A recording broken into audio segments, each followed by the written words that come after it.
안녕하십니까. 반갑습니다. 오늘 또 손으로 노는 거 한번 또 해볼까요? 이번에는 은행 불일치인데 은행 불일치 두 사람이 하면 재밌습니다. 그러니까 자, 요걸 갖고 3을 얘기하면 안 되죠. 요걸 갖고 이제 2, 1, 4, 3 요러면 이제 틀리는 거예요. 요러면 틀리는 거. 이해되시나요? 2, 1, 2, 4 요러면 틀리는 거예요. 요러면 틀리는 거. 이게 이제 은행 불일치 게임인데 한번 해보시면 도움이 될 것 같아요. 자, 오늘은 이 질문하는 방법, 또 질문 받는 방법, 이 부분에 대해서 또 같이 고민을 한번 해보도록 하겠습니다. 질문하는 방법과 질문 받는 방법. 질문을 하면 뭐가 나와요? 그죠? 답이 나오는 거죠. 답이. 질문을 하면 정보를 얻을 수 있고, 질문을 하면 생각을 하게 되고. 참 우리나라 사람들 질문 잘 안 해요. 그죠? 오바마 대통령이 서울 와서 연설할 때 기자들 보고 질문을 하라니까 아무도 안 하고 결국은 누가 질문했습니까? 중국 기자가 질문을 했죠. 질문 잘 안 해요. 그죠? 자, 질문하는 방법과 질문 받는 방법에 대해서 같이 한번 보면, 일단 우리가 질문을 할 때 질문하는 방법 중에 질문의 종류가 있습니다. 그러니까 전체 질문, 전체를 대상으로 해서 질문을 하는 겁니다. 예를 들면, 자, 질문의 종류에는 어떤 것들이 있는지 제가 질문을 하겠습니다. 질문의 종류에는 어떤 것들이 있는지 질문을 누가 대답 한번 해보실래요? 이게 전체 질문이죠. 지명 질문은 딱 한 사람을 지명해서 질문하는 겁니다. 자, 질문의 종류에 대해서 홍길동 씨 대답 한번 해보실래요? 이게 지명 질문이죠. 릴레이 질문은, 자, 제가 질문을 받았어요. 답을 알고 있어요.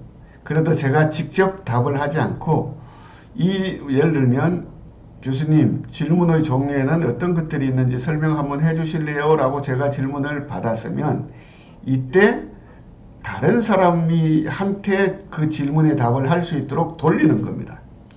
자, 이런 질문이 나왔는데 혹시 이 중에 아시는 분 설명 한번 해보실래요? 라고 이제 질문을 던지는 것이 바로 릴레이 질문입니다. 이 릴레이 질문 참 좋은 거예요. 그죠? 본인이 답하지 않고 그 공을 다른 사람들한테 돌리는 거기 때문에. 자, 반대 질문은 질문한 사람에게 되물어 보는 겁니다. 보통 질문을 어떤 사람이 하나요? 그렇죠. 몰라서 질문하는 경우도 있고, 또 자기가 주의 집중, 어텐션 받기 위해서 질문하는 사람들도 있어요. 그러면 잘 생각을 해서 이제 이 반대 질문을 해야 되는데, 자, 이런 질문이 나왔는데 본인은 어떻게 생각하세요? 라고 물어보는 것이 반대 질문입니다. 그 반대 질문할 때는 잘 생각해서 하셔야죠. 그죠? 내가 질문했는데 왜 나한테 물어봐? 이렇게 대답을 할 수 있으니까. 여하튼, 자, 질문하는 방법 중에 이제 첫 번째는 1회 1문 원칙. 한 번 질문할 때 한 가지만 물어봐라. 이 얘기입니다. 자, 교수님, 질문의 종류에 대해서 말씀을 해 주시고요. 강의할 때 가장 중요한 강사의 태도에 대해서 말씀해 주시고요. 실제로 강의할 때 잘 활용할 수 있는 교육 기법, 이런 것들이 어떤 것이 있는지 대답 좀 해 주시겠습니까? 이게 뭐예요? 한 번 질문할 때 세 가지 질문을 하는 거예요. 바람직하지 않는 질문 방법이다. 그 얘기입니다. 한 번 질문할 때 한 가지만 물어봐라. 두 번째는 전체 질문 후에 지명 질문을 해라. 자, 질문의 종류에 대해서 혹시 홍길동 씨 대답 한번 해주실래요? 이러면 뭐예요? 공격적이게 된다라는 거니까 지명 질문을 처음부터 하면. 그래서 처음에는 전체를 대상으로 해서 질문을 하고 아무도 대답이 없으면 그 다음에 지명 질문을 해라. 이 얘기입니다. 세 번째는 예령과 본령이 있어야 된다.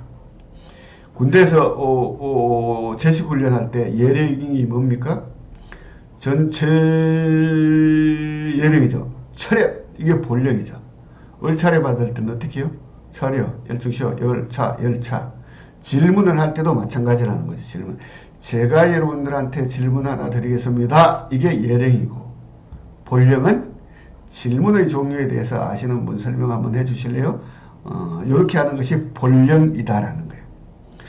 네 번째는 너무 뜬구름 잡는 식으로 질문을 하지 말고 구체적으로 질문을 해라. 이 얘기입니다. 질문 받을 때 알고 있는 내용이라도 메모를 해라. 메모. 그래야지 성의껏 대답할 수 있다라고 하는 태도, 그거를 보여주는 겁니다. 적지 않더라도 적는 척이라도 해라. 두 번째는 바로 답하지 않고 어떻게 한다고요? 릴레이 질문을 한번 해보는 것이 좋다라는 거고, 세 번째는 아니 어떻게 앞에 있는 사람이 다 할 수가 있어요. 그죠? 모르면 모른다고 솔직히 얘기해도 괜찮다라는 거예요. 자, 이 부분은 제가 잘 모르는데 혹시 이거 좀 제가 나중에 찾아봐서 말씀드려도 될까요? 이렇게 얘기해도 된다라는 거죠. 네 번째는 답을 하고 난 후에는 반드시 확인한다. 확인 안 하는 경우도 많아요. 그죠? 예를 들면, 자, 질문의 종류에 대해서 말씀 좀 해주시겠어요? 질문을 받았어요. 자, 질문의 종류에는 뭐 4가지가 있다. 이렇게 하고 그냥 끝내면 안 된다라는 거죠. 4가지가 있는데 4가지를 설명하고 질문한 사람한테 혹시 충분히 답변이 됐습니까? 이게 바로 뭐예요? 확인하는 거예요. 확인. 이렇게 하고 이제 질문을 마무리한다라는 거예요. 마지막 5번째는 보통 질문이 언제 나옵니까? 수업 끝날 때, 강의 끝날 때 많이 나오죠. 그러니까 이 질문에 답변하다가 시간 오버타임 하는 경우가 많아요. 시간 관리할 때 말씀드렸죠. 가장 이 강사가 지켜야 될 거 뭐 시간 관리라고 있고 얘기했죠. 오버타임 하지 않는다. 이 질문에 답변하다 이게 시간이 넘기는 경우가 많기 때문에 끝나는 시간이 됐을 때 질문이 나오면 실제로 오버타임을 하지 말고 지금 시간이 다 돼서 그런데 이 부분은 개인적으로 답해도 괜찮겠습니까? 라고 하면 그냥 여기서 해줘요 이렇게 얘기하는 사람 한 사람도 없어요.